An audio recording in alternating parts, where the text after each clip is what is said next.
bahas bab baru, sumber subhat. Yang keempat adalah adanya perbedaan dalil-dalil. Kalau kemarin diterangkan munculnya subhat itu bisa jadi yang ketiga karena sebab atau prosesnya yang disertai maksiat. Itu yang ketiga. Bersentuhan dengan maksiat, proses kita mendapatkan harta itu ada maksiatnya. Kadang di depan, kadang bersamaan, kadang setelah proses atau akad bersama. Yang kedua karena adanya barangnya bercampur satu dengan yang lain. Yang pertama adalah karena sebabnya, sebab halal dan sebab haram bercampur. Sekarang dalil yang bertentangan. Jadi sesuatu itu menjadi syubhat diakibatkan dalil-dalil yang digunakan untuk menghukumi harta itu bertentangan, setidaknya berbeda satu sama lain. Akhirnya jatuh ke syubhat. Nah, ini sama dengan proses ketika kita mendapat. Jadi dalil, perbedaan dalil itu sama dengan perbedaan dalam proses. Prosesnya bisa menjadikan sesuatu itu halal. Proses kita mendapatkan barang bisa menjadikan sesuatu itu haram. Dan posisinya dalil di mana? Dalil itu sababun lima'rifatil hilli wal hurmah. Dalil itu menjadi sebab kita tahu barang itu halal atau haram. Berarti ini proses mendapatkan harta itu namanya sebab. Sebab ini bisa prosesnya halal, bisa prosesnya haram.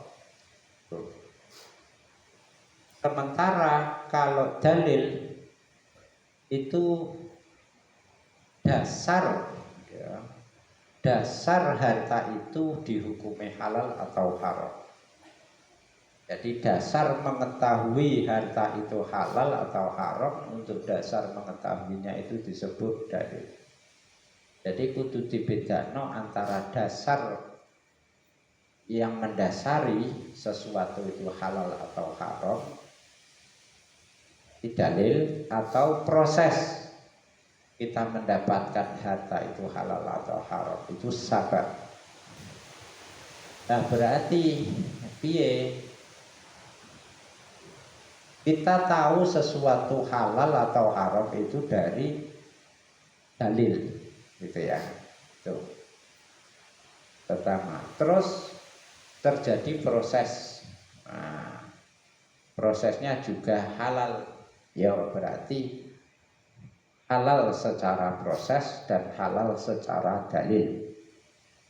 Tuh.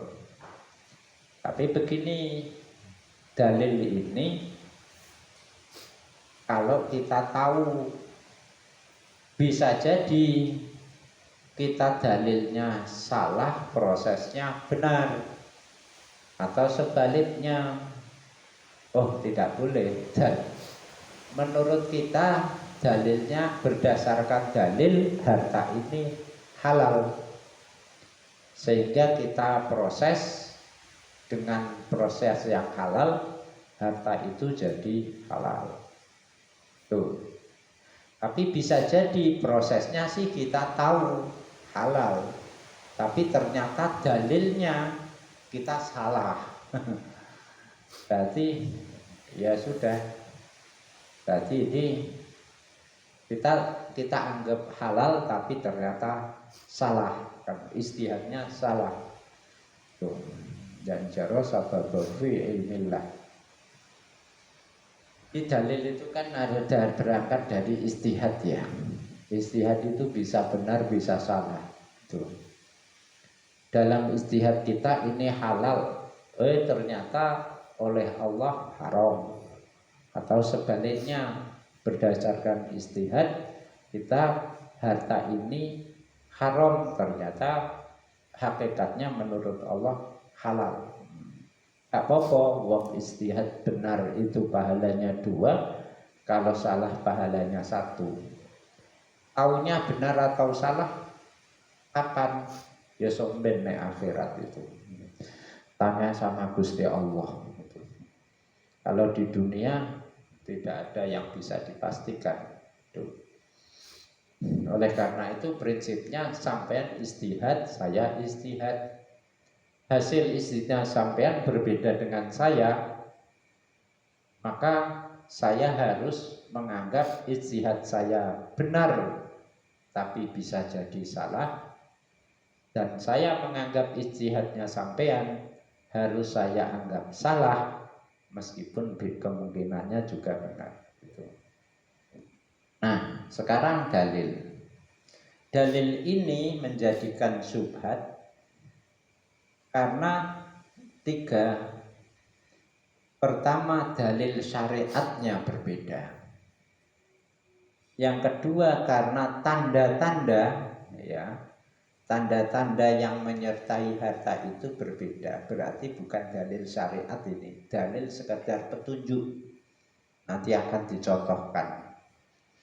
Dan yang ketiga, karena ta'arudut tasyabuh, sama-sama samarnya dinilai halal ya tidak tegas, halalnya dinilai haram ya tidak tegas, haramnya itu berarti ta'arudut tasyabuh. Jadi yang dimaksud ikhtilafil adillah di sini ada 3 bentuk. Bentuk pertama adalah dalil syariatnya berbeda-beda. Contohnya apa? Yang pertama ini. Contohnya ada apa? Dalil umum dari ayat Al-Quran sifatnya umum. Ayat yang lain sifatnya umum juga. Terus kemudian sekilas tampak berbeda, ikhtilaf. Atau Quran dengan hadis, hadis dengan Quran, atau kias dengan kias, atau kias dengan dalil umum. Semua itu menimbulkan keraguan. Nah, kalau ragu bagaimana? Ada dalil Quran yang sifatnya umum dengan dalil ayat lain umum untuk menghukumi satu harta. Tuh. Ragu kita, yang ini membolehkan, ayat itu tidak, akhirnya kita ragu. Begitu juga kias dengan kias. Dikiaskan harta ini dikiaskan dengan melalui ayat ini, bisa melalui ayat ini juga bisa, tapi hasilnya ternyata yang ayat itu timbulnya hukum halal, ayat ini timbulnya hukum haram. Nah, sama kita jadinya ragu, haram tak halal. Nah, keraguan itulah yang kemudian menjadikan syubhat. Nah, petunjuk pertama bagaimana? Pertama ya al-istishab, al-aslu, al-adam. Jadi dalil pertama harta tadi bagaimana asalnya? Oh, hartanya barangnya suci, boleh dimakan, boleh dimiliki, prosesnya juga halal, ya sudah, kembali ke asal, yakni halal. Kalau barangnya dari asalnya sudah haram, ya haram. Itu kalau ada ta'arud tadi. Jadi 2 dalil kok imbang. Langkah pertama kembali ke dalil asal istishab. Tuh, kalau imbang ini tidak ada yang bisa ditarjih, diunggulkan. Tapi kalau ada tarjih, ketoke dalil yang menghalalkan itu lebih kuat dibanding ada faktor ininya, redaksinya misalnya lebih, redaksinya khos, yang dalil halal, yang dalil haram ini redaksinya umum. Wah, ya menang yang dalil khos ini. Nah, berarti ini ada tarjih. Kalau ada tarjihnya kok cenderung halal, ya kita anggap halal. Sebaliknya kalau ada tarjih cenderung haram ya haram. Mentarjih atau mengunggulkan satu dalil itu ya kita tahu di usul fikih macam-macam itu. Prosedur mekanisme mentarjih itu.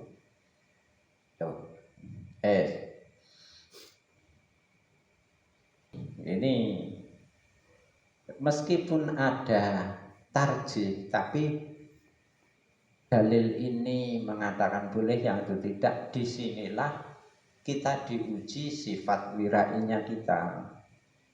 Kalau orang wirai itu menghindari yang dalilnya bertentangan gitu. Dalilnya bertentangan kita hindari. Fa'idkal fi muhimmin wa meskipun ya orang yang taklid itu boleh berpegangan kepada mukollat, orang yang dia taklidi, asalkan dia yang ditaklidi ini itu memang apa di mata dia itu afdhalu ulama ibadati, orang ulama terbaik di wilayahnya. Lah kita tahu dari mana si A itu terbaik, ranking 1, ranking 2, ranking 3, tahunya dari mana? Bitasamu atau syuhro, popularitas. Kan gak ono ujian nih, gak ono uji kompetensi nih. Ulama fikih itu untuk dimintai fatwa itu tidak ada uji kompetensinya.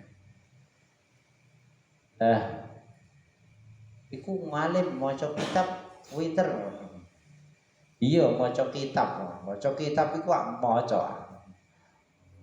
Orang mesti tidak cukup pandai baca kitab, penguasaan kitab tidak cukup, karena untuk menerapkan isi kitab kepada kenyataan butuh ilmu lain.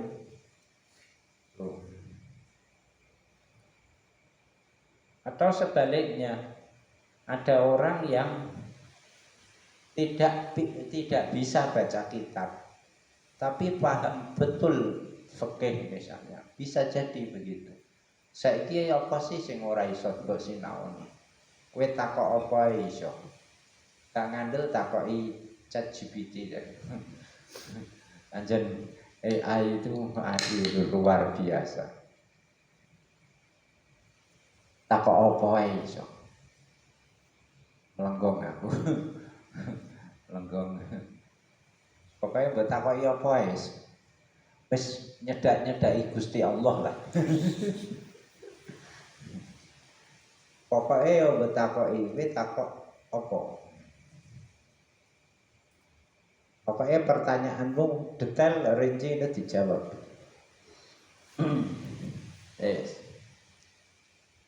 Kecuali sing bukan ilmu umum, ilmu yang diketahui publik. Kowe takok AI anakku piro ngono ngerti ora? Yo asalkan kamu pertanyaan kamu detail, misalnya nama saya siapa, alamatnya di mana, apa latar belakang pendidikan, latar belakang sosial sampai detail sehingga mengerucut iso ketemu. Oh nek wong iku anake iki gitu lho, ngono. Iso. Jadi kamu harus pandai bertanya untuk menemukan jawaban. Nek mbok takoki jenenge Umar Faruk, anaknya berapa? Umar Faruk malah diwelehno. Umar Faruk yang mana? Yang RT RW ini, yang ini orangnya ini, ngajar di sini, kerjaannya ini gitu. Itu ketemu itu.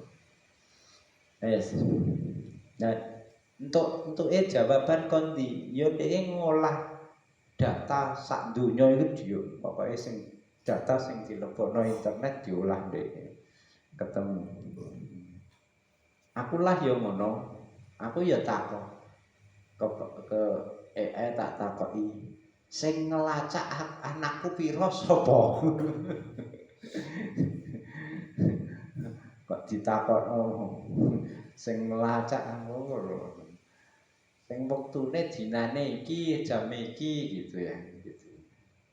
Itu. Yes. Kembali ke sini. Jadi tahunnya ini afdholul ulama ibadatihi itu ya jadi popularitas ya, diuji melalui apa ya, seleksi sosial lah. Sama dengan dokter yang ini dokter gigi paling pinter sapa? Bahwa iya syuhra ya takok wong-wong sing tahu sakit gigi, pasien-pasien orang oke sakit gigi nyendi gitu. Tuh. Terus akhirnya bisa jadi ada kamu ketemu pasien-pasien sakit gigi terkumpul 5 dokter. Terus mbok analisa. Sing kono bayare piro sakmene? Oh ya. Berarti sing paling pinter sing bayare larang. Akhirnya bisa begitu itu. Yes. Jadi kita kalau itu ya kita boleh meskipun ada kita tidak bisa mentarjih ya, tapi kita punya orang yang kita percaya ahli di bidang hukum syariat, kita tanya, kita boleh anut kepada dia. Tuh. Ya orangnya yang mana? Ya yang secara popularitas dia paling alim gitu, paling afdal. Titik. Tapi kita tidak boleh sebagai penanya mustafti yang minta fatwa pada mufti, kita tidak boleh takok sana, takok sana, takok sana. Kenapa kok takok-takok mbok takoki kabeh? Ternyata golek sing gampang. Sing kono haram, sing kono haram, sing kono makruh, sing kono halal. Ya iki yang tidak boleh. Nah kalau tidak boleh bagaimana? Ya kita harus meneliti kenapa yang sana haram, yang kamu makruh, yang ini halal. Nah sampai kita yakin gitu ya, baru kita ikuti. Tidak boleh kita di sini cari yang mudah-mudah. Kalau bahasa lainnya tatabu'ur rukhas. Terus kita ikut, ada pendapat mengatakan boleh, ada yang tidak. Kita ikut yang mana? Kita ikut yang tidak. Kenapa? Ya karena al-khurud minal khilaf gitu ya. Firar minal khilaf di sini. Wa idza ta'aradid barajahlu janabana. Apalagi kalau yang menghalalkan itu dalilnya, dalil penguatnya itu berdasar dzon saja. Tuh. Makanya kita itu begini, banyak mufti ini takok ulama, tanya kiai, hukumnya ini halal apa tidak? Oh halal, silakan. Yang ini takok ulama lain halal, silakan. Tapi yang bilang halal ini, mufti-mufti yang bilang halal ini ternyata tidak melakukannya sendiri. Padahal dia memfatwakan halal. Kenapa? Biasanya karena memang wirai. Apa? Wirai menghindari yang syubhat. Makanya ada prinsip begini.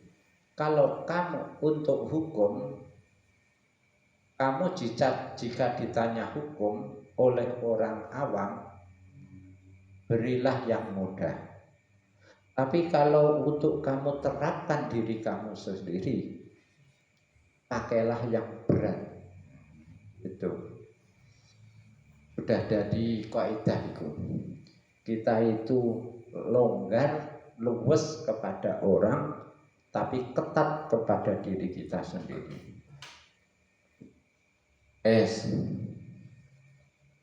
Sekarang kita bahas juga. Jadi ini kan ikhtilaful adillah itu ada dibagi 3 kelompok. Kelompok dalil syariat, kelompok dalil atau petunjuk tanda-tanda, itu saja. Yang ini ada syubhat ta'arudu tasyabuh, ya sama-sama samarnya, benturan antar samar itu. Sekarang yang pertama, ta'arudul adillah, kelompok pertama dibagi 3 tingkatan. Dari kemarin Imam Ghazali selalu senengani angka 3. Jadi sumber syahwat, sumber syubhat untuk kita hindari dengan cara wila'i itu ada 3 tingkat. Ini juga demikian. Kelompok pertama ikhtilaful adillati syar'i, itu kita wirainya ada 3 level. Di kelompok ini ada 3 level. Level pertama itu mendekati haram, jadi harus kita wirai. Tuntutan wirai, tuntutan menghindar lebih kuat daripada yang tingkatan 2, tingkatan 3 nanti. Qala ar-rutbatu utawi